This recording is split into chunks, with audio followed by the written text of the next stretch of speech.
Olá, irmãos. Estamos de volta aqui para trazer uma mensagem que seja bênção para a sua vida, para a minha vida, porque a palavra de Deus nunca volta vazia. Ela sempre cumpre o propósito de nos transformar, de nos aproximar da imagem de Jesus. E o título dessa mensagem é um título um pouco inusitado, mas à medida que nós formos meditando, você vai entender o porquê desse título, que é Cuidado com os deuses dos amorreus. Eu convido você a abrir no capítulo de Juízes, capítulo 6, livro de Juízes. Nós vamos ler um trechinho sobre a vida de Gideão, né? Então, vamos lá, do versículo 1 ao 6, capítulo 6. Diz assim: De novo os israelitas fizeram o que o Senhor reprova, e durante 7 anos ele os entregou nas mãos dos midianitas. Os midianitas dominaram Israel. Por isso os israelitas fizeram para si esconderijos na montanha, nas cavernas e nas fortalezas. Sempre que os israelitas faziam suas plantações, os midianitas, amalequitas e outros povos da região a leste as invadiam, acampavam na terra, destruíam as plantações ao longo de todo o caminho, até Gaza, e não deixavam nada vivo em Israel, nem ovelhas, nem gado, nem jumentos. Subiam trazendo seus animais e suas tendas e vinham como um enxame de gafanhotos. Era impossível contar os homens e os seus camelos. Invadiu a terra para devastá-la. Por causa de Midian, Israel empobreceu tanto que os israelitas clamaram pelo socorro ao Senhor. Nós estamos aqui, queridos, numa passagem do livro de Juízes. E interessante, irmãos, quando você vem lendo a Bíblia desde o início, e você passa o Pentateuco e entra no livro de Josué, que é um livro que tem um ciclo de vitórias do povo de Deus, né? Tomando posse da terra prometida, conquistando. Quando Josué se despede do povo, logo depois deve ter falecido, né? Onde ele diz para o povo: Eu e minha casa serviremos ao Senhor.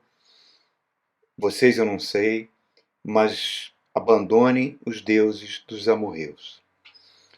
Quem são os amorreus, né? Os amorreus você pode entender como todo o povo de Canaã, o povo que vivia em Canaã, né? Você podia ter ali os filisteus, os midianitas, os amalequitas, depois vai surgir o povo dos moabitas e dos amonitas, os descendentes de Esaú, enfim, esses povos todos eram povos extremamente pagãos, tinham um panteão de deuses terríveis, Baal, Astarote, Moloque, né, deuses que exigiam sacrifícios humanos, sacrifícios de crianças, tinham templos onde aconteciam verdadeiros bacanais, com as prostitutas cultuais, e esse povo todo, essa mistura de povos com suas religiões, influenciou o povo de Deus desde a saída do Egito. Os 40 anos que eles peregrinaram no deserto e até a entrada da Terra Prometida, e daí passando pelo período de Josué e entrando no livro de Juízes, que dura um período de 200 anos. O que é terrível é quando você sai do livro de Josué, que é um livro, repito, com vitórias, conquista da Terra Prometida, e entra no livro de Juízes, você leva um choque. Porque o livro de Juízes é um livro onde a gente vê fome, a gente vê destruição, a gente vê violência e muitas outras coisas terríveis, sexo, massacre, estupros, fraudes. A gente até se espanta como é que pode um livro desse tipo estar na Bíblia, né? Josué, que era um líder bom, confiável, temente a Deus, ele sabia que o povo de Israel, que era o povo de Deus na época, tinha no seu coração um culto aos deuses dos amorreus. E isso traria sérias consequências. Moisés já tinha alertado isso lá no livro de Deuteronômio. E o livro de Juízes testifica isso numa rotina triste de 200 anos, onde o povo se afastava dos mandamentos de Deus, aí Deus disciplinava o povo, Deus permitia que povos vizinhos viessem saquear a terra de Israel, faltava chuva para as colheitas, trazia fome, e aí o povo ficava numa situação de miséria absoluta. Aí o povo se lembrava de Deus, clamava a Deus. Deus levantava um juiz do meio do povo para libertar o povo, para lutar contra os inimigos. Esse juiz libertava o povo. E aí, durante a vida daquele juiz, o povo permanecia ali próximo aos mandamentos do Senhor. Quando aquele juiz morria, voltava novamente o ciclo de idolatria, o ciclo de fome, o ciclo de destruição. Aí, por que isso tudo está na Bíblia? Por que esse livro tão triste está na Bíblia, né? Por que nos interessa hoje? Isso aconteceu há muito tempo atrás. É porque o povo de Deus não mudou. O povo de Deus no Antigo Testamento era Israel.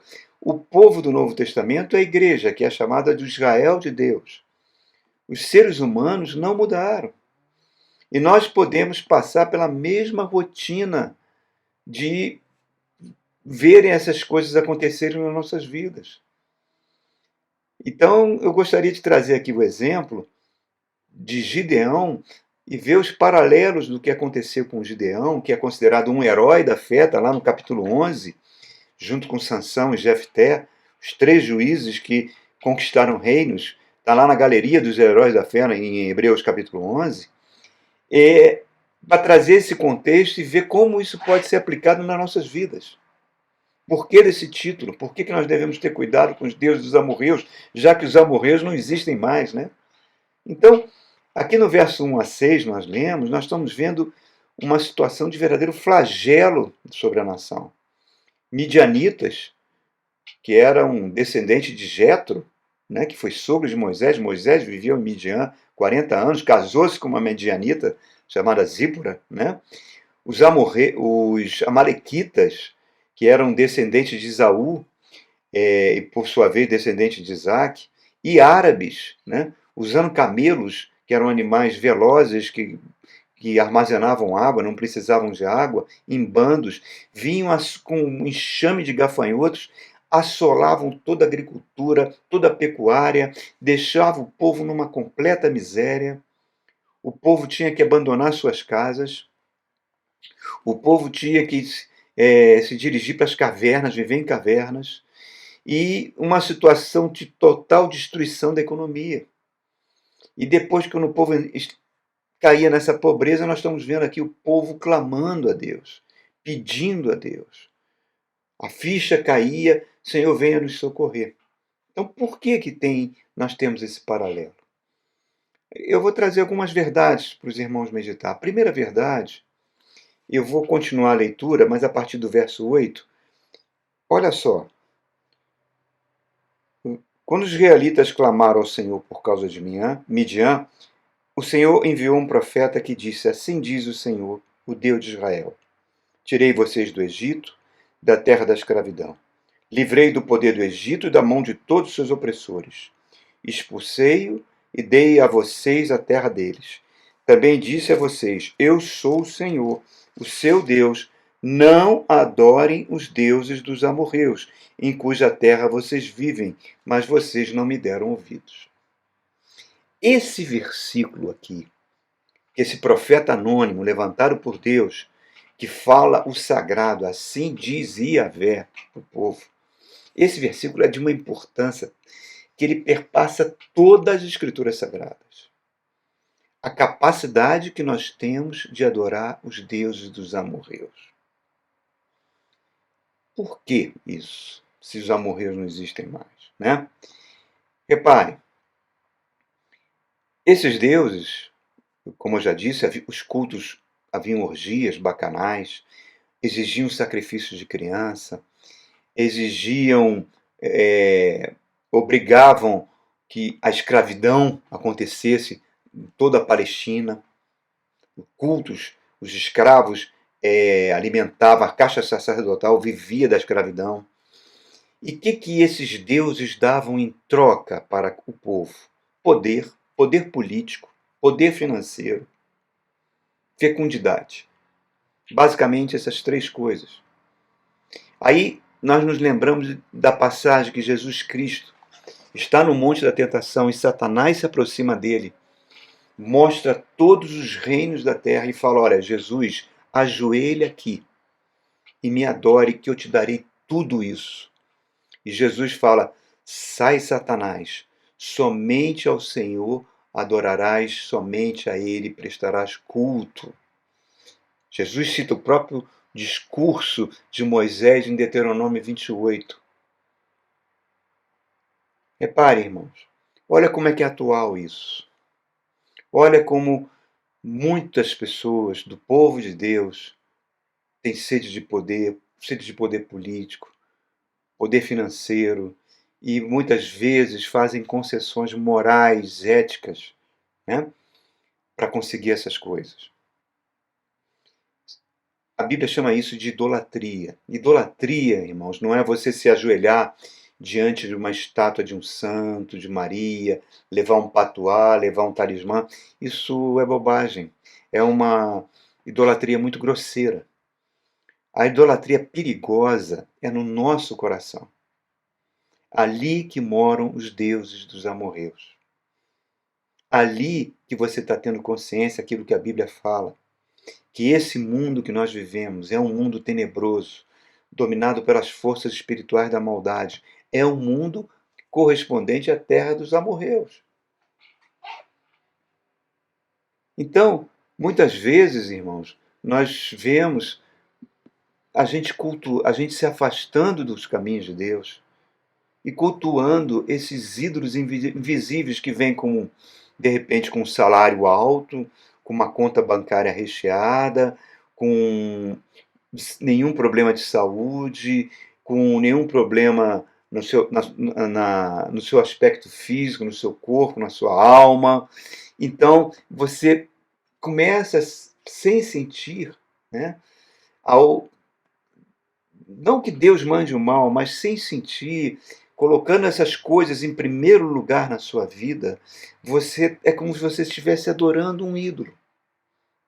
Você vai se afastando dos caminhos de Deus.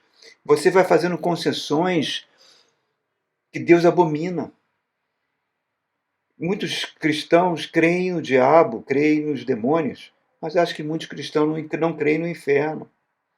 Jesus falou: olha, não temas ao homem que pode te matar. Temas aquele que, além de poder te matar, pode te lançar no inferno. Então a gente vai, muitas vezes, priorizando coisas na nossa vida, lazer, o dia do Senhor, que é o dia de você buscar a Deus, cultuar a Deus, ir à sua igreja e buscar a presença do Senhor, você muitas vezes cultua um lazer com sua família.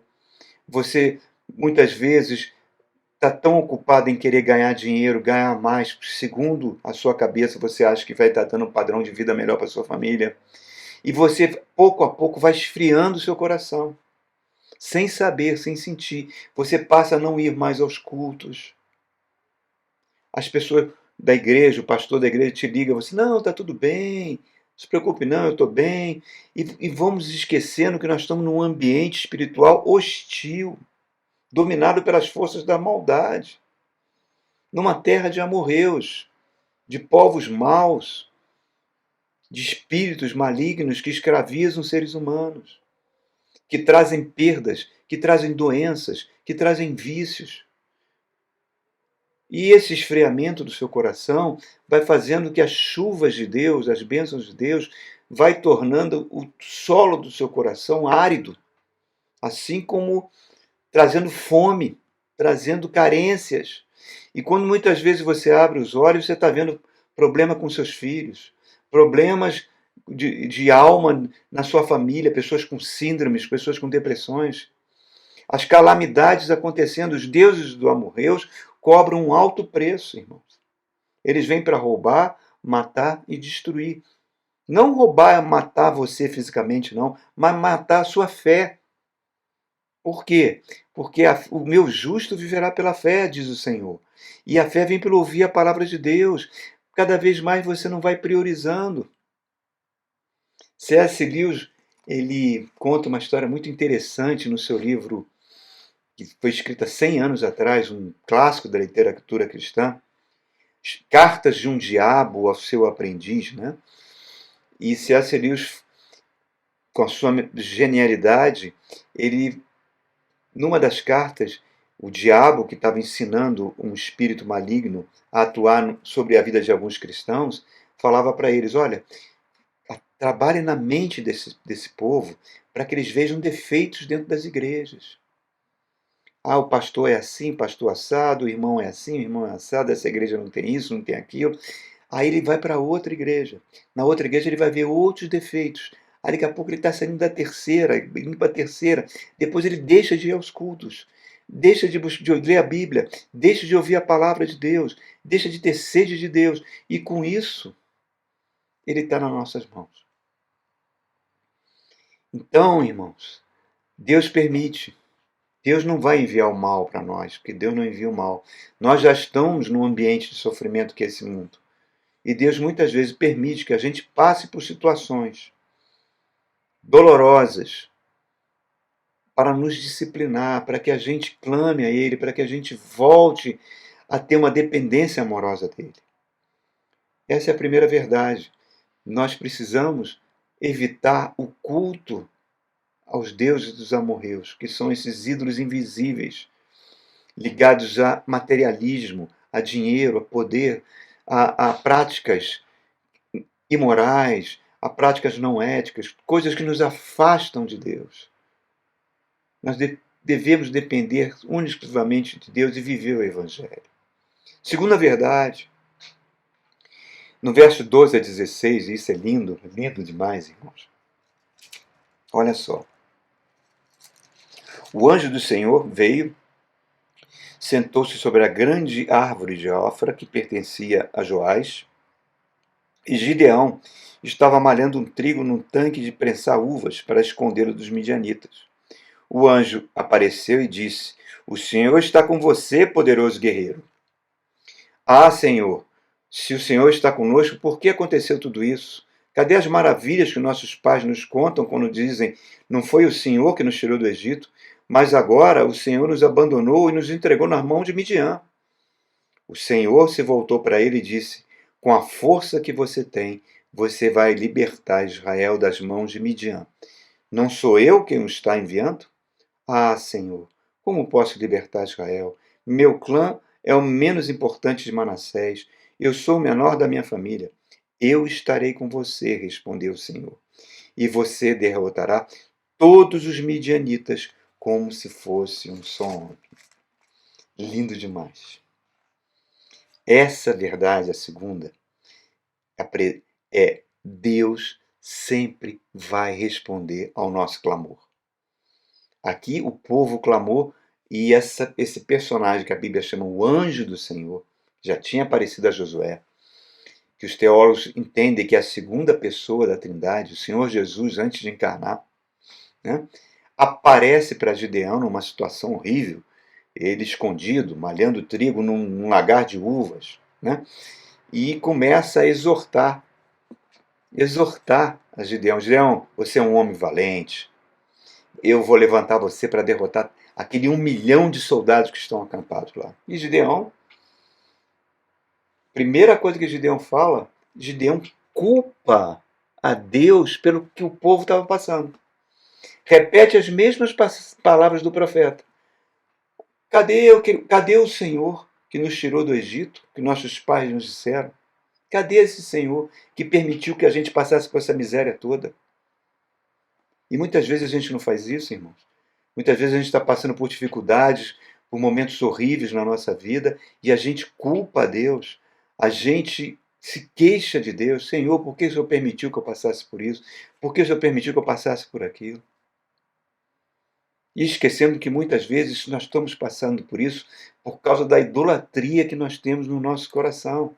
Quando a gente prioriza as coisas desse mundo ao invés de priorizar o reino de Deus.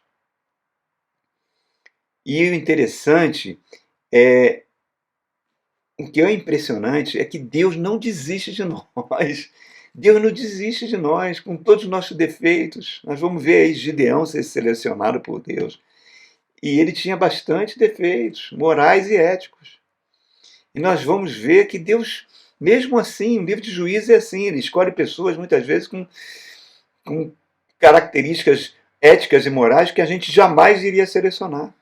Mas aquilo que Deus fala lá em 1 Coríntios, que ele não escolheu os sábios desse mundo, nem os poderosos desse mundo, nem os de nobre nascimento. Pelo contrário, Deus escolheu as coisas humildes, as que nada são, para reduzir a nada aquelas que são. Gideão teve uma postura humilde. Olha, eu não tenho condição. Eu sou o menor da minha casa, o menor da minha tribo. A minha tribo é menor das tribos de Israel. Ele estava sendo sincero diante do anjo do Senhor. E muitas vezes Deus faz isso com nós. Deus escolhe a gente. Deus está querendo ouvir o nosso clamor. Deus não resiste a um coração quebrantado. Isso é lindo demais. Terceira verdade. Não vou ler para você, você pode ler. Do verso 25 a 32, o anjo do Senhor, antes disso, o anjo do Senhor faz esse convite. Eu vou avançar um pouquinho e para trazer essa terceira verdade, que é: nós devemos fazer uma faxina espiritual nas nossas vidas. O anjo do Senhor dá uma ordem para Gideão. Gideão, quando for à noite, você vai derrubar o altar que seu pai levantou a Baal junto com aquele poste ídolo. Gideão pega 2 empregados, pega um boi e derruba aquele altar de Baal, derruba o poste ídolo que estava ali, faz um novo altar consagrando ele ao Senhor, pega aquele boi e mola a Deus em sacrifício. De manhã, quando o povo vê aquilo, o povo quer matar Gideão. O pai de Gideão sai em defesa e fala: se Baal é Deus, deixa Baal resolver com Gideão. Inclusive, eles mudam até o nome de Gideão para Jerubaal, aquele que derrubou o ídolo de Baal. O que isso nos ensina, irmãos? Isso nos ensina que não tem como Deus nos abençoar, Deus mudar a nossa história, mudar a nossa sorte, se nós não fizermos uma faxina no nosso coração. Liberarmos perdão para as pessoas que nos machucam, que nos ofendem, que nos fizeram mal.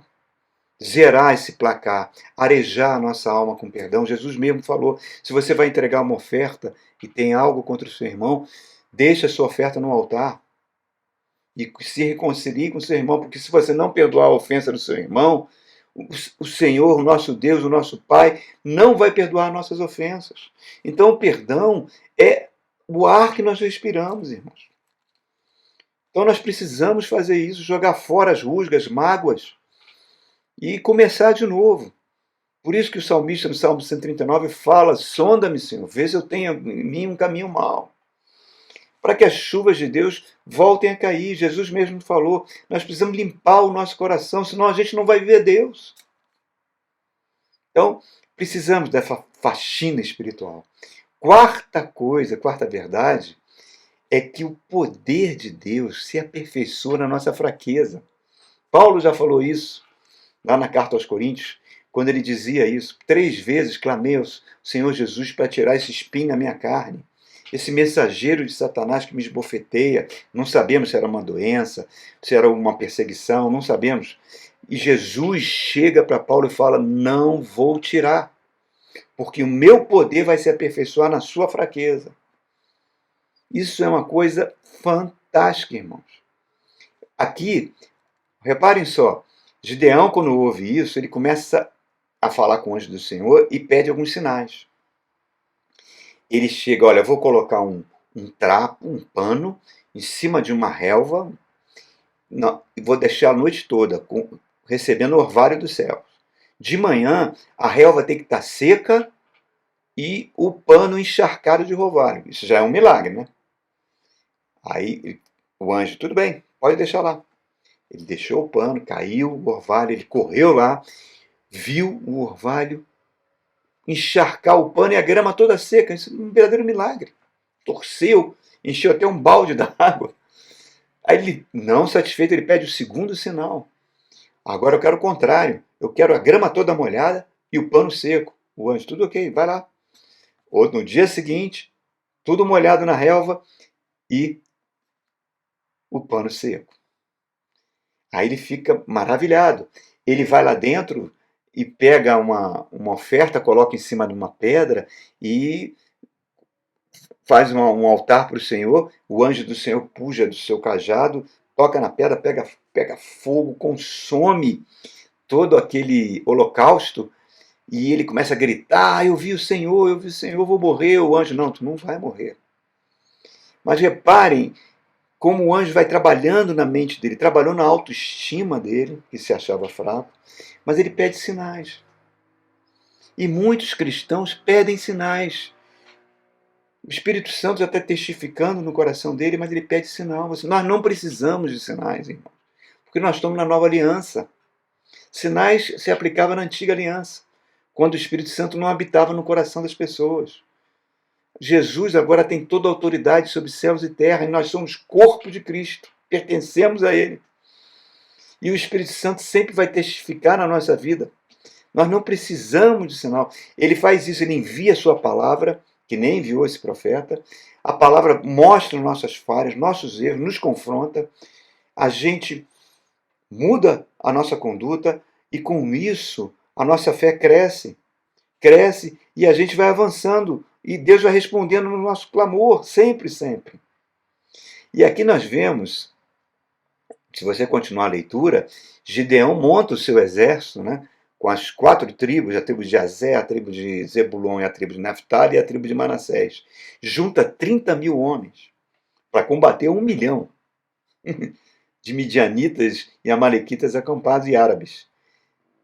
Deus chega para Gideão: "Não, Gideão, tem muita gente aí, muita gente. Faz o seguinte, fala para essa galera aí, quem tiver com medo pode ir embora para casa." Gideão fala, 20.000 vão embora, permanece 10.000. Deus torna a falar com ele: "É muita gente, Gideão, muita gente. Você não precisa de tanta gente, porque senão você vai ganhar eu vou te dar a vitória e você vai achar que você venceu pelos seus próprios méritos e capacidade, e não porque dependeu de mim." Não é isso que acontece conosco, irmãos? Às vezes você passa num concurso, acha que foi sua inteligência que fez você passar. Não foi. Foi Deus que te capacitou para passar nesse concurso. Se você é um empresário, é bem sucedido nos negócios, acha que tem tino comercial. Não. É Deus que está te dando inteligência comercial para isso. É Deus que nos dá tudo, irmãos. Dá tudo. Aí quando sobrou aqueles 10.000, Deus falou: "Tem muita gente ainda, Gideão. Faz o seguinte, leva eles para um lago lá, para beber água. Leva todo mundo lá." Gideão leva os 10.000, estão diante do lago. Gideão: "Vamos beber água." O povo se agacha e bebe água. Deus chega e fala: "Olha, aquelas pessoas que se ajoelharam na terra e lamberam a água como um cachorrinho lambe, manda embora. Aqueles que ficaram de cócoras, pegaram a água com a cuia da mão, olharam para um lado, olharam para o outro, estavam em estado de vigilância, separa eles." Aí Gideão viu que daqueles 10.000, somente 300 estavam nesse estado. Olha que coisa incrível, Deus selecionou 300 pessoas. E nesse processo de seleção de Deus, Deus sempre vai trabalhar com quem está ligado, com aquele que obedece aquilo que Jesus falou: "Vigiai e orai, porque a sua carne é fraca, mas o seu espírito está pronto." Que entende que nós estamos num ambiente de guerra espiritual. E Deus nunca trabalha com maioria, irmãos, nunca. Deus não se impressiona com igrejas lotadas, não, com marchas para Jesus, não, nada disso. Deus trabalha, está lá o profeta Elias dizendo que ficou sozinho, ele falou: "Não, você não ficou sozinho. Tem 7.000 que não dobraram os joelhos a Baal." Deus sempre vai trabalhar com aquelas pessoas que buscam intimidade com Deus, que amam o reino de Deus. E Deus sempre vai tirar o apoio humano para que você dependa dele. Não dependa de médicos, não dependa do seu patrão ou de alguém num órgão público que vai fazer um favor para você. Não. Sua dependência tem que ser exclusivamente de Deus. E mesmo assim, Gideão olha para aquela galera, só sobrou 300. Tem 1 milhão de soldados acampados. Ele começa a sentir medo. Apesar de todos esses sinais, ele falou: "Meu Deus, como é que eu vou enfrentar esse povo todo?" Aí Deus chega para ele e fala: "Continua com medo, né? Está com medinho. Então vamos fazer o seguinte. Hoje à noite você vai pegar o seu escudeiro e vai lá no acampamento dos midianitas.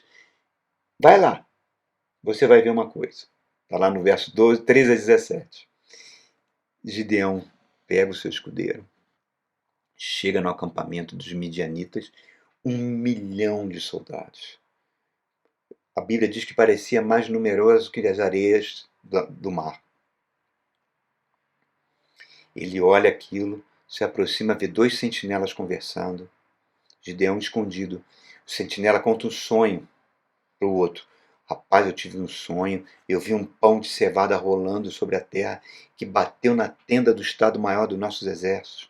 A tenda caiu e sufocou os nossos generais, os nossos reis. Aí o outro sentinela, rapaz, eu acho que eu tenho o significado desse sonho. Qual é? É a espada de Gideão. Ele virá para nos derrotar. Olha que coisa incrível. 1 milhão de soldados. Deus manda ele para lá à noite. Ele vai ficar do lado de 2 soldados que vão ter esse sonho que o outro vai interpretar e ele vai ouvir. Quando ele ouve isso, ele falou: não, Deus confirmou. Aí ele adora a Deus. Ele recebe a vitória antes mesmo da guerra.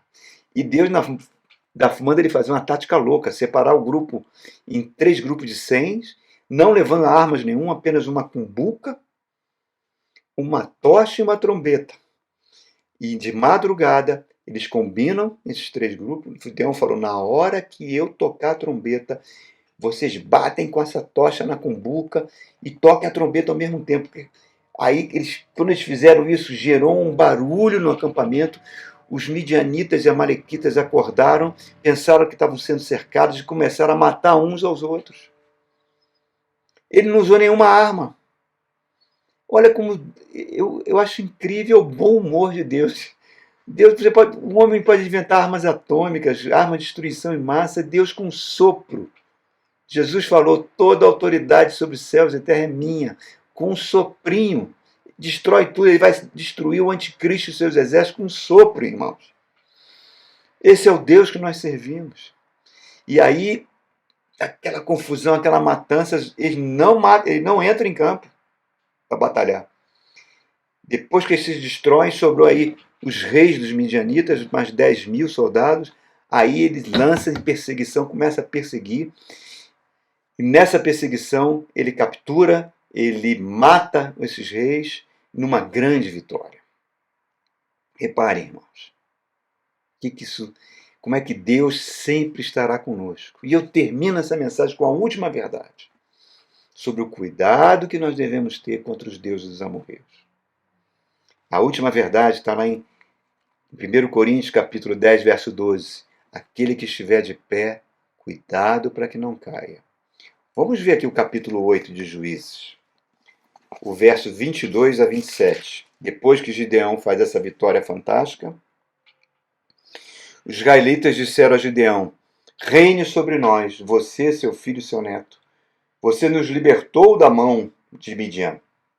Não reinarei sobre vocês, respondeu Gideão. Nem meu filho reinará sobre vocês. O Senhor reinará sobre vocês.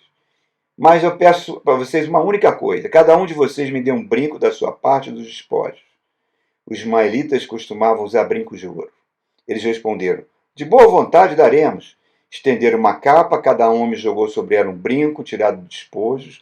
O peso dos brincos de ouro chegou a 20,5 kg, sem contar enfeites, pendentes e roupas de púrpura que os reis de Midian usavam, os colares que estavam no pescoço dos seus camelos. Gideão usou o ouro para fazer um manto sacerdotal que ele colocou em sua cidade, em Ofra. Todo Israel prostituiu-se, fazendo dele objeto de adoração, e veio ser uma armadilha para Gideão e sua família. Depois dessa vitória fantástica, Gideão permitiu que os deuses dos amorreus entrassem no seu coração de novo. A vaidade, o ego. Primeiro ele vem com uma falsa modéstia. Não, a vitória foi o Senhor que deu. Verdade. Mas em seguida ele pede ouro, pede dinheiro e cria um lugar de culto idólatra. Como é parecido com os tempos atuais, irmãos. Como é parecido com muitos setores que se dizem cristãos. Diz que aquilo fez Israel se prostituir.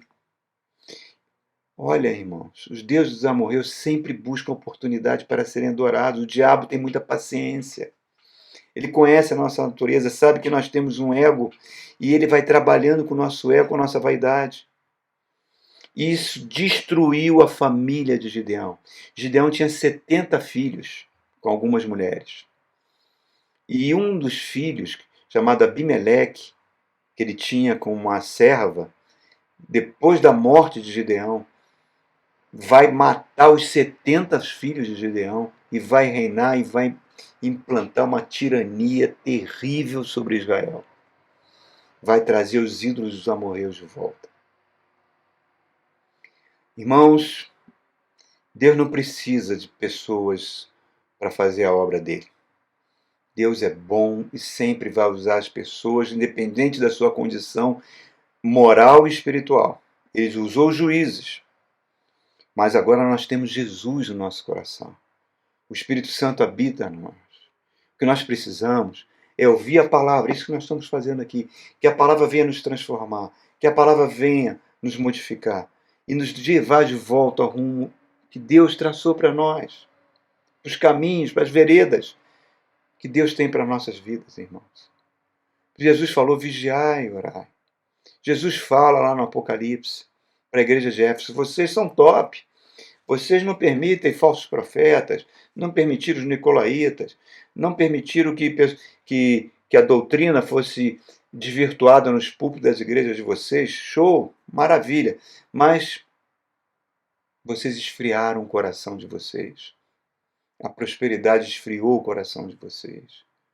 Olha lá, volta lá para o ponto que vocês caíram. Volta para o primeiro amor. Senão eu vou tirar o meu candelabro diante de vocês. Está aí, irmão. Quem é a igreja de Éfeso hoje? Não existe mais. Só ruínas. Só destruição. Então, queridos, que essa história mostra que nosso coração, infelizmente, tem essa inclinação para o mal. Tem essa inclinação para a idolatria invisível. A idolatria do poder, do dinheiro, de posses. Enfim, irmãos, que a gente não permita que isso aconteça.